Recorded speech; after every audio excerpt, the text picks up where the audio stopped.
പരിശുദ്ധാത്മാവേ എന്നിൽ വന്നു നിറയണമേ. പരിശുദ്ധാത്മാവേ കൃപ ചൊരിയണമേ.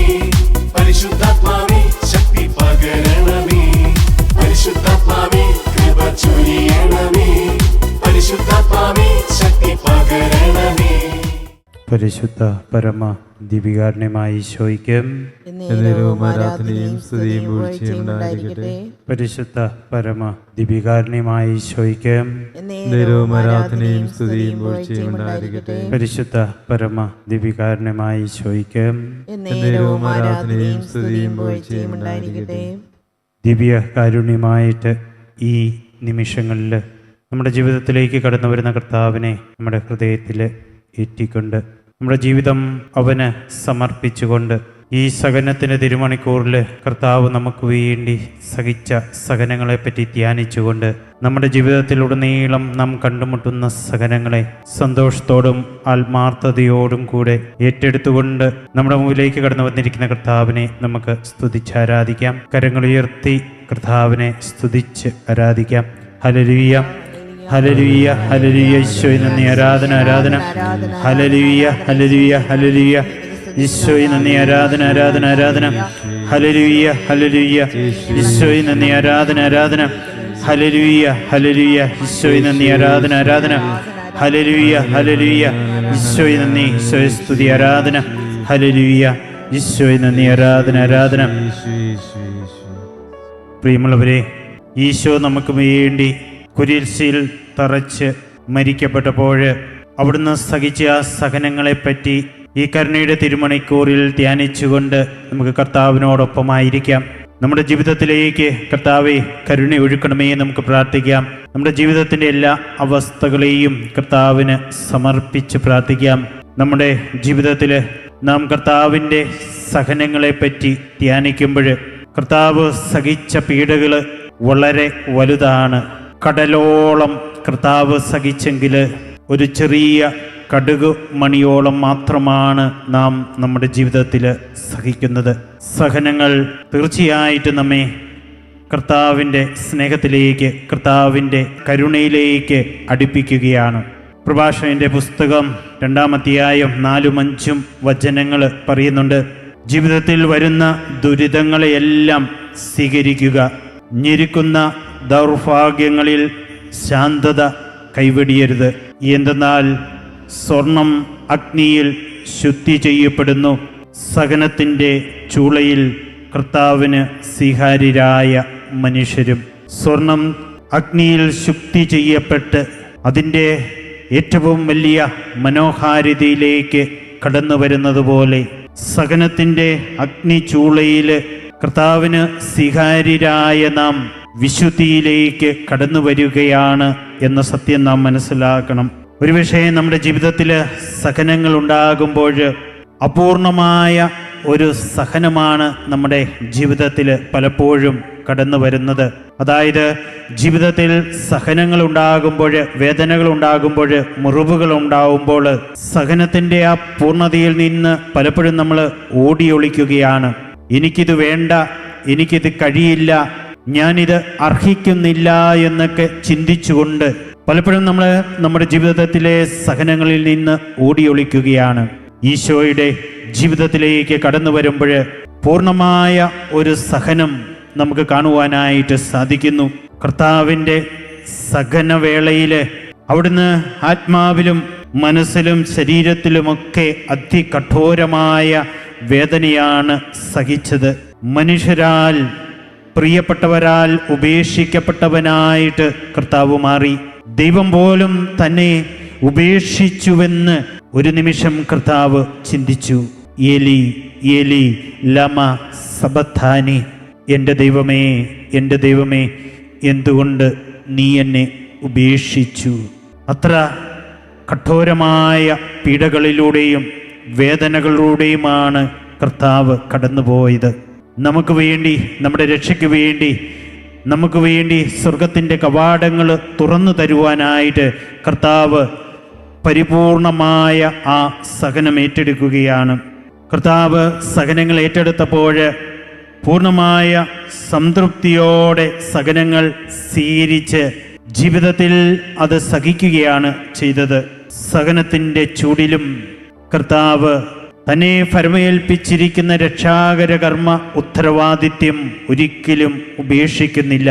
സഹനത്തിൻ്റെ കാലഘട്ടത്തിലും നമ്മുടെ ജീവിതത്തിൽ ഇങ്ങനെ നമ്മുടെ ഉത്തരവാദിത്വങ്ങൾ ഏറ്റെടുത്തുകൊണ്ട് വിശുദ്ധി കാത്തുസൂക്ഷിച്ചുകൊണ്ട് പൂർണ്ണ മനസ്സോടെ സംതൃപ്തിയോടെ എല്ലാവരാലും ഉപേക്ഷിക്കപ്പെട്ടാലും നാം സഹിക്കാൻ തയ്യാറാവുകയാണെങ്കിൽ പ്രിയമുള്ളവരെ, കർത്താവിൻ്റെ ആ പൂർണ്ണ സഹനം നമ്മുടെ ജീവിതത്തിലേക്കും കടന്നു വരും. നമ്മളും ആ പൂർണ്ണ സഹനത്തിൽ പങ്കുകാരായിട്ട് മാറും.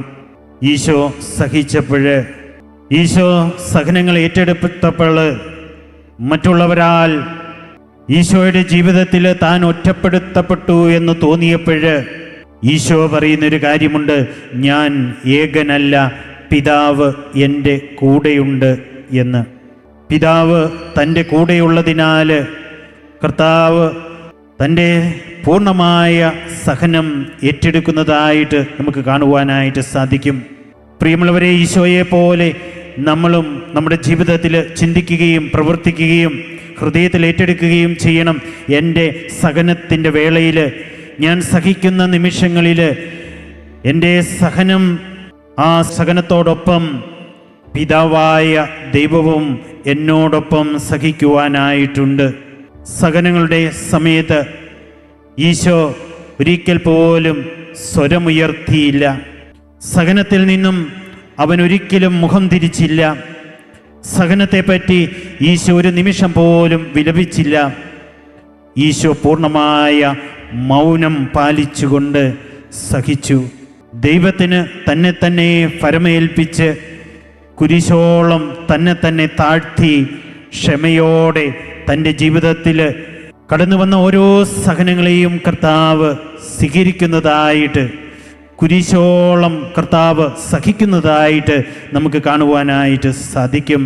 പ്രിയമുള്ളവരെ, തീർച്ചയായിട്ടും സഹനങ്ങൾ നമ്മുടെ ജീവിതത്തിലേക്ക് കടന്നു വരുന്നത് നാം ഏത് ജീവിതാവസ്ഥയിലാണോ അവിടെ നമുക്ക് സഹനങ്ങൾ ഉണ്ടാവും. നാം ഏത് സ്ഥലത്താണോ ജീവിക്കുന്നത് ആ സ്ഥലത്ത് നമുക്ക് വേണ്ടി പല സഹനങ്ങളും കാത്തിരിക്കുന്നുണ്ടാവും.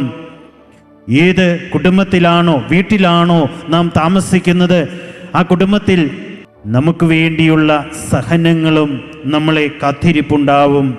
ആർക്കു വേണ്ടി നാം ജീവിച്ചുവോ, ആരെ നാം സ്നേഹിച്ചുവോ, ആരെയൊക്കെ നാം ജീവിതത്തിൽ സഹായിച്ചുവോ, അവരിൽ നിന്നൊക്കെ ഒരുപക്ഷെ സഹനങ്ങൾ നമ്മുടെ ജീവിതത്തിലേക്ക് കടന്നു വരുന്നതായിട്ട് നമുക്ക് കാണുവാനായിട്ട് സാധിക്കും.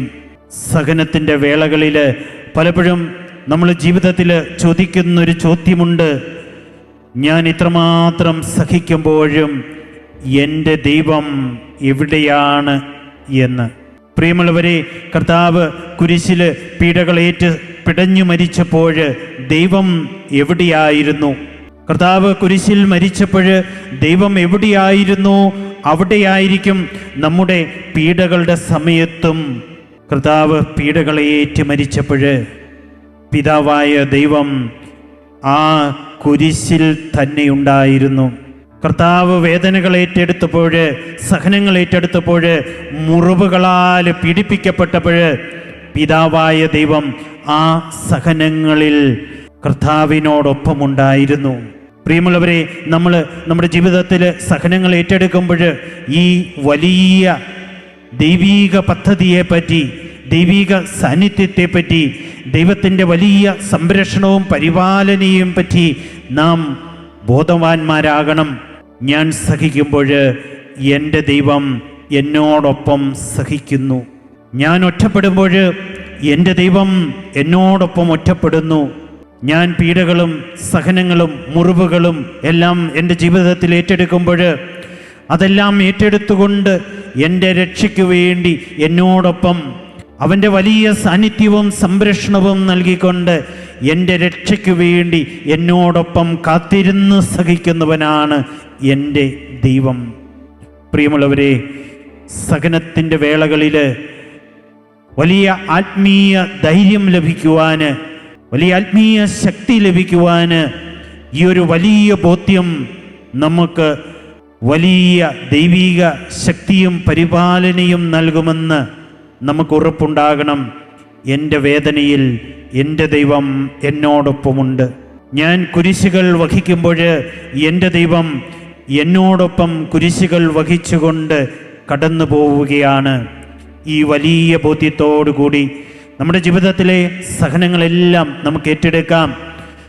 നമ്മുടെ ശക്തിയാലല്ല, ദൈവത്തിൻ്റെ ശക്തിയാലാണ് ജീവിതത്തിലെ എല്ലാ ക്ലേശങ്ങളും സഹിച്ച് മുന്നോട്ട് പോകുവാനായിട്ട് നമുക്ക് സാധിക്കുക. കർത്താവിൻ്റെ കരുണയ്ക്ക് വേണ്ടി യാചിക്കുന്ന ഈ നിമിഷങ്ങളിൽ കർത്താവിൻ്റെ പീഡാനുഭവങ്ങളെപ്പറ്റി ധ്യാനിച്ചു കൊണ്ടിരിക്കുന്ന ഈ തിരുമണിക്കൂറിൽ നമുക്കൊരിക്കൽ കൂടി നമ്മയും നാം ആയിരിക്കുന്ന അവസ്ഥയും കർത്താവിനെ സമർപ്പിക്കാം. ഈശോയെ, കരുണ ഞങ്ങളുടെ ജീവിതത്തിലേക്ക് ഒഴുക്കണമേ നമുക്ക് പ്രാർത്ഥിക്കാം. നമ്മുടെ കുടുംബത്തെ കർത്താവിന് സമർപ്പിച്ച് പ്രാർത്ഥിക്കാം. ഈശോയെ, അങ്ങയുടെ കരുണയും സ്നേഹവും ഐക്യവുമെല്ലാം എൻ്റെയും എൻ്റെ കുടുംബത്തിൻ്റെ മേലും അയക്കണമേ നമുക്ക് പ്രാർത്ഥിക്കാം. കർത്താവിൻ്റെ സ്നേഹം, കരുണ ഇവയെല്ലാം നമ്മുടെ വ്യക്തിബന്ധങ്ങളിലേക്ക് ഒഴുക്കപ്പെടട്ടെ എന്ന് നമുക്ക് പ്രാർത്ഥിക്കാം. വ്യക്തി ജീവിതത്തിൽ ഒരുപക്ഷെ വളരെ പ്രശ്നങ്ങളാൽ ബുദ്ധിമുട്ടി ഇരിക്കുന്ന ഓരോ വ്യക്തികളുടെയും ജീവിതത്തിലേക്ക് കർത്താവ് കരുണയായി, സ്നേഹമായി, ഐക്യമായിട്ട് കടന്നു വരട്ടെ. പ്രത്യേകമായിട്ട് വിവാഹമോചനം വരെയൊക്കെ എത്തി നിൽക്കുന്ന ദമ്പതിമാരുടെ ജീവിതത്തിലേക്ക് കർത്താവ് കടന്നു വന്ന് അവരുടെ ജീവിതത്തെ വിശുദ്ധീകരിച്ച് കൂടുതൽ സ്നേഹത്തോടും കൂടുതൽ ആത്മാർത്ഥതയോടും വിശ്വസ്തയോടും കൂടെ ഒന്നിച്ച് ജീവിക്കുവാനുള്ള ആ വലിയ ആത്മധൈര്യം ഈശോ അവരുടെ ജീവിതത്തിന് നൽകട്ടെ എന്ന് നമുക്ക് പ്രാർത്ഥിക്കാം. ഓൺലൈനിലായിരുന്നു കൊണ്ട് ഈ നിമിഷങ്ങളിൽ ഈ ആത്മീയ ശുശ്രൂഷയിൽ പങ്കെടുക്കുന്ന ഓരോ വ്യക്തികളെയും നമുക്ക് കർത്താവിന് സമർപ്പിക്കാം. ഒരുപക്ഷെ അവരിൽ ചിലരൊക്കെ രോഗികളായിരിക്കാം, രോഗസൗഖ്യത്തിനു വേണ്ടി പ്രാർത്ഥിക്കുന്നവരായിരിക്കാം, കുടുംബത്തിലെ ആർക്കെങ്കിലുമൊക്കെ വേണ്ടി പ്രാർത്ഥിക്കുന്നവരുണ്ടാവാം, മക്കൾക്ക് വേണ്ടി പ്രാർത്ഥിക്കുന്നവരുണ്ടാവാം, കടബാധ്യതകളുള്ളവരുണ്ടായിരിക്കാം. പലവിധ പ്രശ്നങ്ങളാൽ ബുദ്ധിമുട്ടി ജീവിക്കുന്ന ഒരുപാട് വ്യക്തികളുണ്ടാവാം. കർത്താവേ, അങ്ങയുടെ കരുണയെ നിമിഷം അവരിലേക്ക് ഒഴുക്കണമേ എന്ന് പ്രാർത്ഥിക്കുന്നു. അങ്ങയുടെ കരുണയാൽ, അങ്ങയുടെ സ്നേഹത്താൽ കർത്താവെ കൈപിടിച്ച് നിത്യതയിലേക്ക് അവരെ കൈപിടിച്ചുയർത്തണമേ എന്ന് പ്രാർത്ഥിക്കുന്നു. അങ്ങ് നൽകുന്ന നിത്യജീവൻ്റെ ഭാഗമായി തീരുവാൻ കർത്താവെ എല്ലാവരെയും സഹായിക്കണമേ എന്ന് നമുക്ക് പ്രാർത്ഥിക്കാം. സമാപന ആശീർവാദത്തിനായിട്ട് നാം ഒരുങ്ങുമ്പോൾ ഒരിക്കൽ കൂടി ഈശോയെ, നിൻ്റെ കരുണയും സ്നേഹവും ഐക്യവും എല്ലാം എൻ്റെയും എൻ്റെ കുടുംബത്തെ മേലും വർഷിക്കണമേ എന്ന് നമുക്ക് പ്രത്യേകമായിട്ട് പ്രാർത്ഥിക്കാം.